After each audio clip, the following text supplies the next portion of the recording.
नमस्ते, मैं प्राध्यापक शिरीष कुलकर्णी बड़ौदा की महाराजा सयाजीराव यूनिवर्सिटी में प्रोफेसर रहा। बाद में विद्यानगर की सरदार पटेल यूनिवर्सिटी में कुलपति रहा। फिर से आज एक बार समाचार जरा हटके। पहला समाचार ले रहा हूँ तरुणों के बारे में, जिनकी उम्र 35 से 40 साल जैसी होगी। ऐसे तरुणों के शौक आजकल बहुत ही विचित्र है, जिसमें कई बार माँ बाप भी परेशान होते हैं, बड़ी बड़ी गाड़ियाँ लेते हैं और हिट और रन वाले केसेस में फंस जाते हैं। लेकिन आज मैं दूसरी विषय में बात करने जा रहा हूँ, जिसे ओल्ड इज़ गोल्ड जैसा कहते हैं ना, पुरानी गाड़ियाँ। लेकिन वो कौन सी?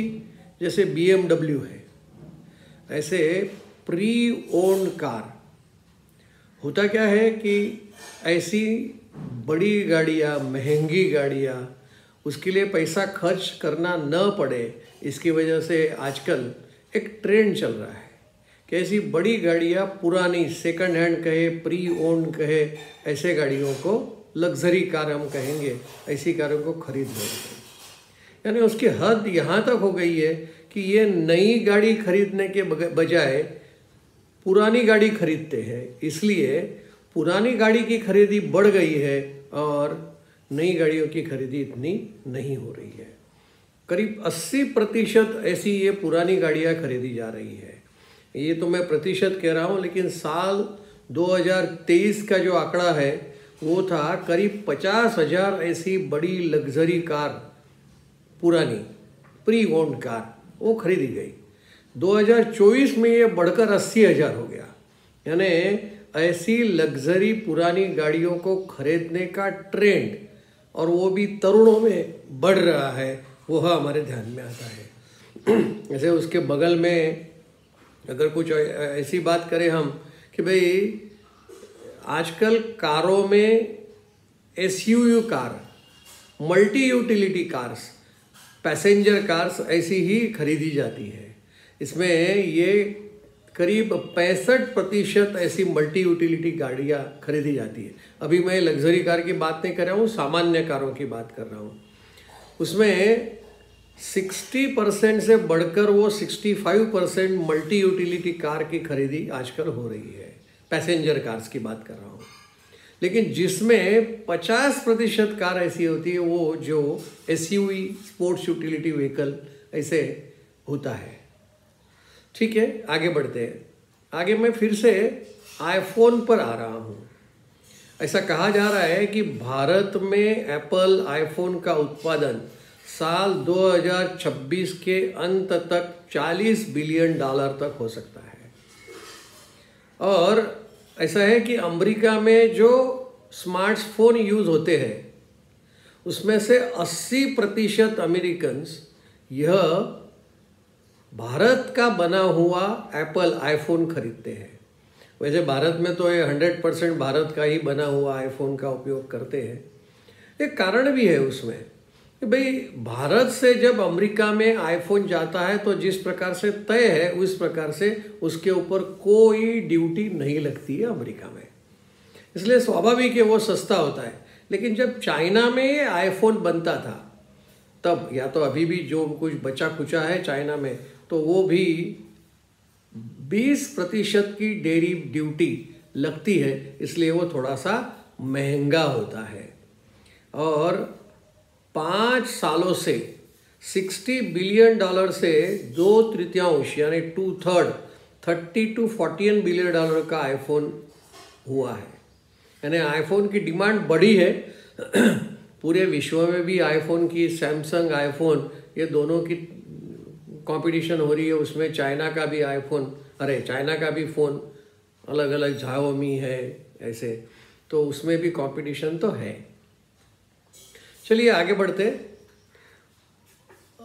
रेस्टोरेंट्स के बारे में एक सामान्य प्रैक्टिस है कि जब हम कुछ खाते हैं, हमारा खाना पूरा होता है, हमारे सामने बिल आता है, और उस बिल कर जब हम पैसा देते हैं, या तो हम सामने से वेटर को टिप देते हैं या तो बिल ही ऐसा बनता है कि बाकी का पैसा मत दो, इस प्रकार से चलता है। लेकिन दिल्ली जैसे शहर में तो ये टिप यानी सर्विस चार्ज के नाम से लिया जाता है। उसका अलग अलग नाम भी देते हैं लोग। उसका नाम होता है कि भाई welfare staff welfare contribution fund, या ऐसा कुछ नाम देते हैं वेलफेयर का, और उसके हिसाब से 5 से 10% तक, कहीं कहीं तो 5 से 12% तक का भी यह सर्विस चार्ज लिया जाता है। उसके सामने किसी ने कोर्ट में एप्लीकेशन दी और उस एप्लीकेशन के आधार पर दिल्ली के हाई कोर्ट में स्पष्टता पूर्वक कहा कि भाई इस प्रकार का कोई भी आप सर्विस चार्ज किसी भी नाम से नहीं लेंगे। लेकिन देखिए, हम गुजराती में ऐसा कहते हैं दांडाई, यानी कोर्ट ने, हाई कोर्ट ने कहा है, फिर भी उसके सामने वो न मानते हुए आज भी वह लिया जा रहा है। कई कई जगह है कि जहाँ पे इसको बंद कर दिया है, लेकिन महदंश कई रेस्टोरेंट्स में इसी प्रकार के सर्विस चार्ज लिए जा रहे हैं।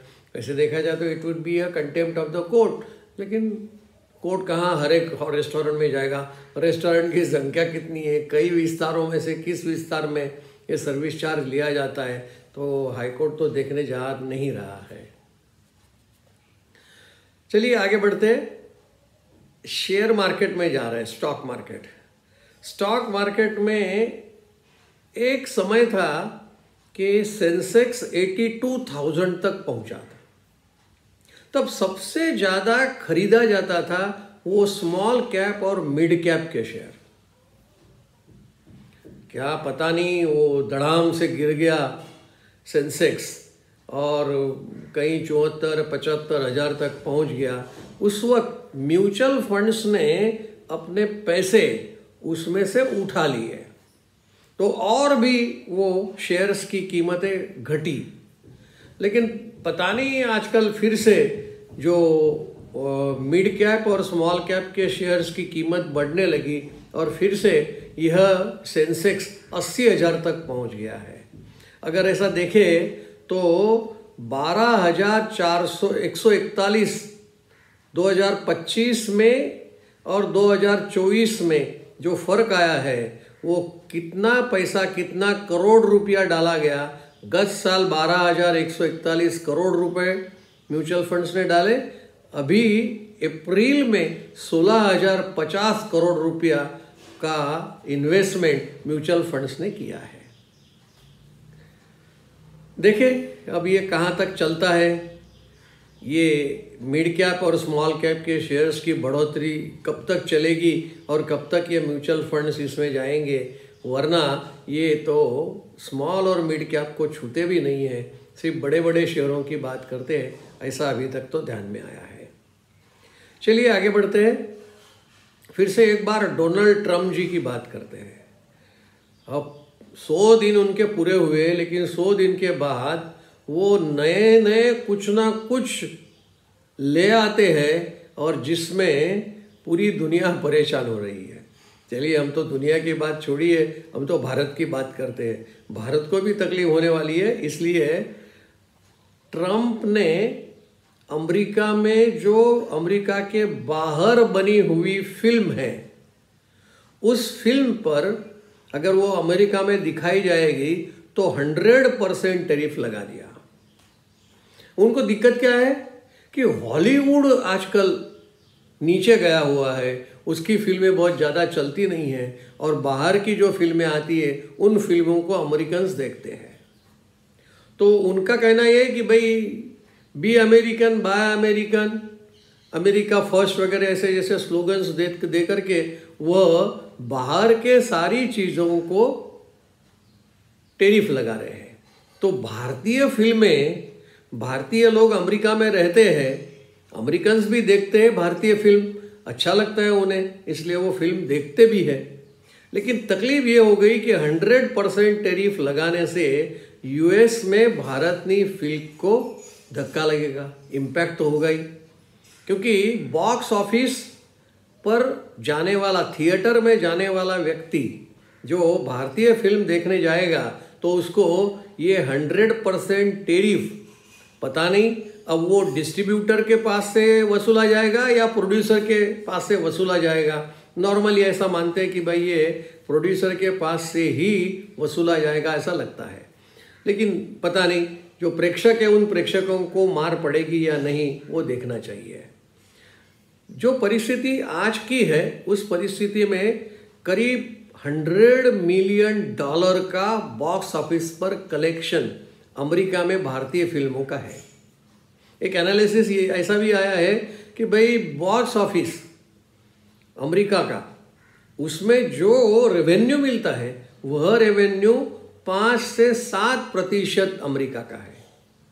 उसको कुछ रुपए में भी उन्होंने कन्वर्ट किया है। वो कहते हैं 600 से लेकर $800 तक का कलेक्शन यूएस में से भारतीय फिल्मों को मिलता है। ऐसी स्थिति है तो अब मालूम नहीं, ये ट्रम्प जी ने जो 100% टेरिफ, भारतीय फिल्म अगर अमेरिका में जाएगी तो उसके ऊपर इतना टेरिफ लगेगा तो असर तो होगी।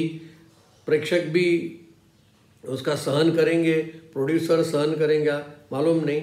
अभी तो ये उन्होंने डिसीजन लिया है, इसका इम्प्लीमेंटेशन कब तक होगा मालूम नहीं, लेकिन उन्होंने एक बार कह दिया है तो कह दिया है, इसलिए हम राह देखते हैं कि क्या होता है।